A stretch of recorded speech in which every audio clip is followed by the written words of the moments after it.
Wala sanang pamilya na maiiwan kung merong magandang opportunity sa Pinas. Well, that's reality.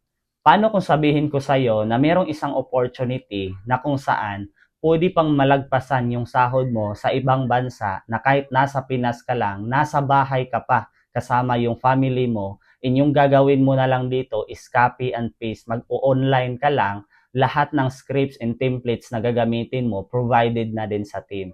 Good news sa'yo kasi nga yung OBE pwedeng-pwede talaga na gawin mo nas nasa bahay ka lang. So kung ikaw nasa ibang bansa ka na ngayon, pwede mo itong i-part-time para pag uuwi ka na ng Pinas, pwede ka nang hindi bumalik sa abroad para magtrabaho ulit para ma-provide yung pangangailangan ng family mo. Kung ikaw OFW ngayon na nahihirapan sa pag-ipon kasi ubos palagi yung sahod mo every month kakapadala dito sa Pinas, ito yung sign na simulan mo yung journey mo dito sa OBE. Walang mawawala kung susubukan mo. In fact, may madagdag pa sa'yo. Kaya gagawin mo ngayon para mag-guide kita dito kasi seryoso kami na matulungan kayo. I-comment mo sa comment section kung saang country ka ngayon nagtatrabaho at ilang taon ka na dyan para ma-priority kita matulungan kung paano. See you in my inbox.